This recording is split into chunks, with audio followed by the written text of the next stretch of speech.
Je suis venue me marier il y a 7 ans. J'avais 24 ans et je travaillais comme technicienne en pose d'ongles. C'était un mariage arrangé avec mon mari. Mes parents l'ont fortement recommandé, disant qu'il était le fils d'un homme d'affaires bien connu en ville. À contre-cœur, j'ai accepté de le rencontrer, et il s'est avéré être un homme doux et gentil qui me donnait la priorité. Après plusieurs rendez-vous, son comportement n'a pas changé, et j'ai pensé qu'il était celui qu'il me fallait, alors nous nous sommes mariés. Mais dès que nous nous sommes mariés et avons commencé à vivre ensemble, j'ai réalisé que mon mari était en effet doux et gentil. Cependant, sa priorité était sa mère. Il ne me donnait la priorité que lorsque sa mère n'était pas là. Tout d'abord, après notre mariage, j'ai été forcée de quitter mon emploi et de vivre avec sa mère. Sa mère n'a jamais douté qu'elle avait raison et ne faisait rien par elle-même. J'étais appelée chaque fois qu'elle avait faim ou soif, même pour une télécommande manquante. Ma belle-mère est en bonne santé et n'a pas besoin de soins. Pourtant, je me faisais gronder si je ne me précipitais pas vers elle immédiatement, peu importe ce que je faisais. Je ne pouvais pas dire « oui, je le fais ». C'est pourquoi je me sentais comme en enfer en sa compagnie pendant la journée. Il y avait aussi mon beau-père à la maison, mais lui, toujours actif en tant que président de société, était souvent au travail. Azur. J'ai reçu un appel de la société disant qu'il avait fait un malaise, c'était une attaque. Maintenant que j'y pense, il avait mentionné ressentir des picotements dans une main. J'ai suggéré d'aller à l'hôpital, mais il a juste souri et a dit « J'y vais après que le travail se calme ». Merci. Contrairement à ma belle-mère, mon beau-père a été gentil avec moi.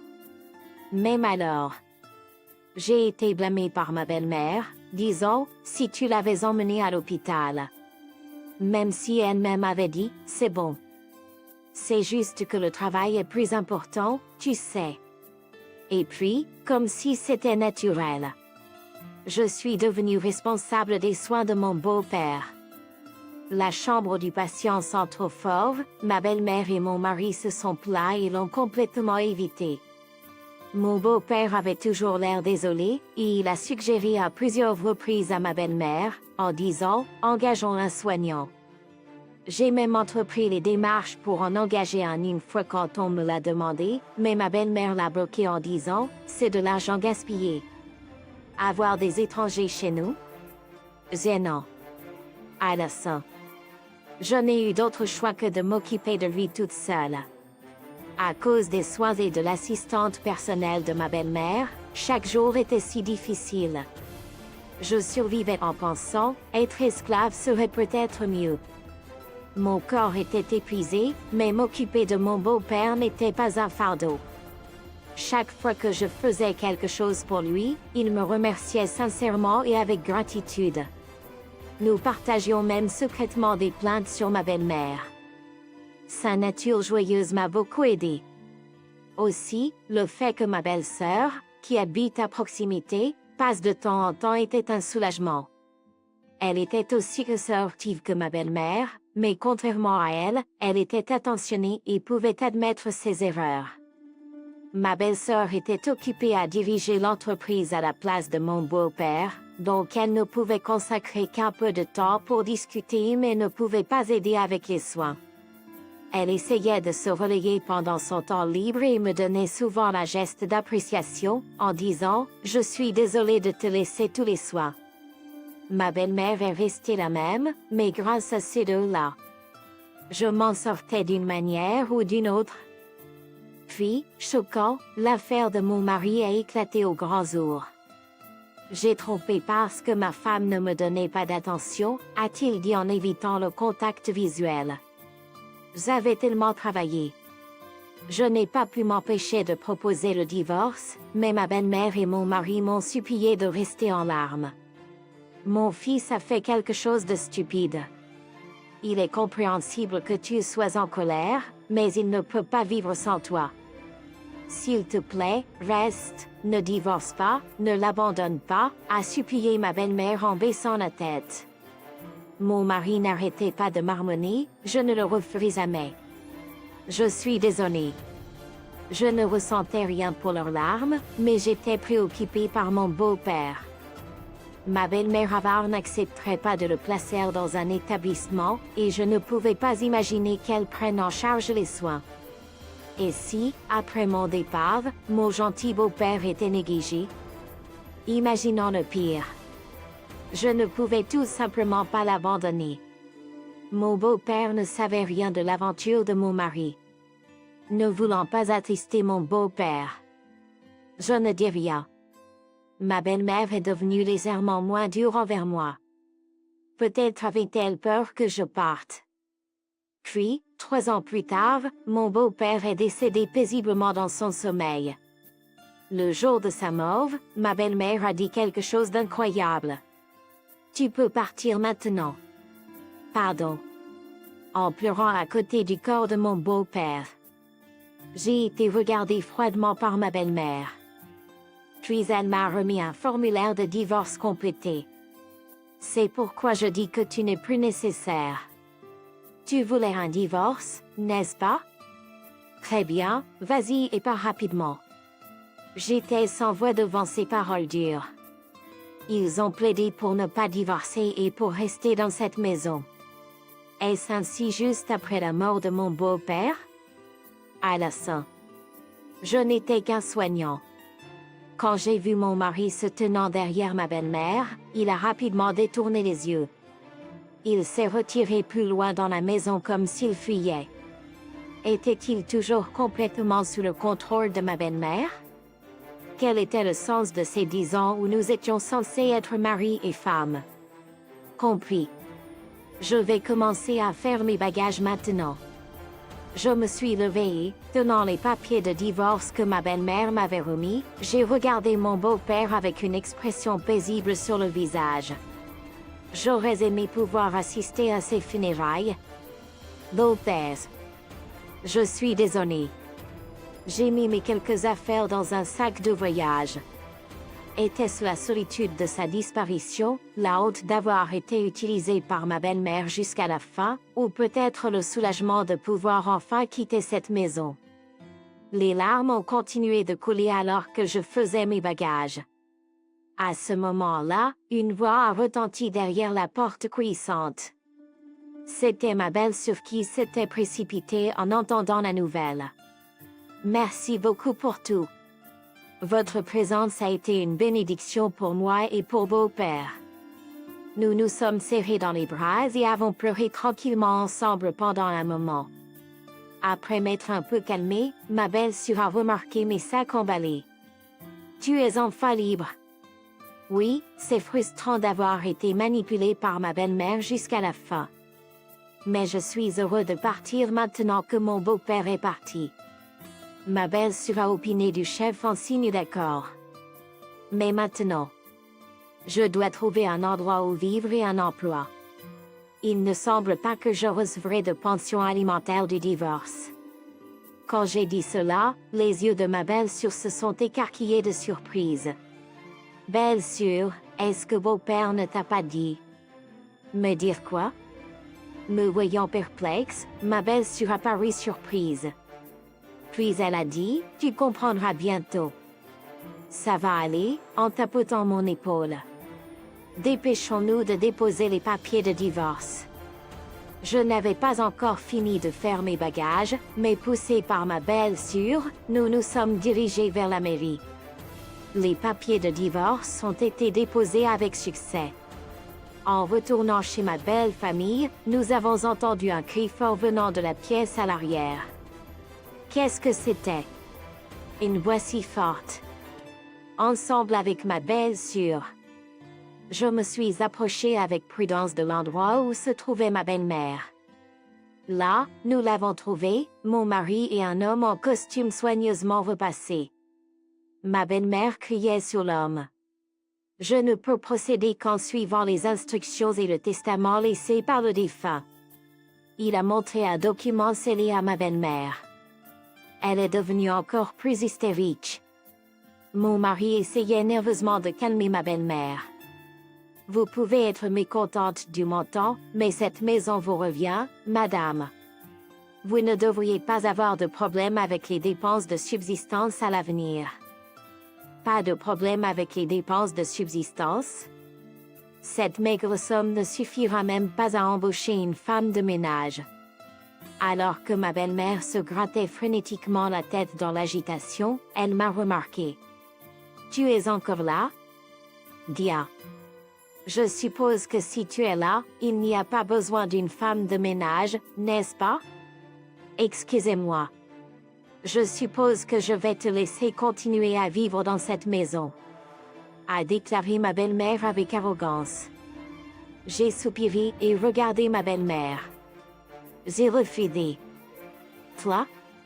Ma belle-mère, comme incrédule, s'est approchée de moi et a demandé une explication. Puis elle a commencé à énumérer tous les services que j'ai rendus pour toi. Et comment peux-tu faire cela en tant que belle-fille de manière si rapide? Enfin, comme une chute, elle a déclaré, alors, sors. De toute façon, tu n'as pas d'argent. Peu importe combien d'argent j'ai. Je ne supporte plus d'être autour d'une telle personne. Je travaillerai et me débrouillerai seule. Je ne veux plus être ici plus longtemps. D'ailleurs, je ne suis plus ta belle-fille. Je suis divorcée maintenant. Celui qui a élevé la voix en réponse, c'était mon mari. Toi? Divorcé? Déjà? Oui, nous venons de le finaliser à la mairie.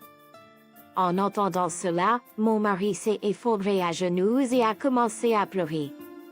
Apparemment, il avait prévu de me persuader tranquillement après que sa mère se soit calmée. Quand il a dit « Est-ce que tu ne t'es jamais soucié de moi ?» en jouant les victimes. J'ai répondu « Et tu ne m'as jamais aidé non plus, n'est-ce pas? Tu ne t'es pas soucié de mes luttes, n'est-ce pas? » Tandis que je regardais mon mari baisser la tête consternée, ma belle-sœur m'a fait signe de venir. Elle parlait avec un homme. Quand je me suis approchée, l'homme à côté d'elle a fait un signe de tête en salutation.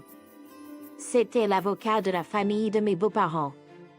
Il avait été chargé du testament de mon beau-père et était venu le remettre.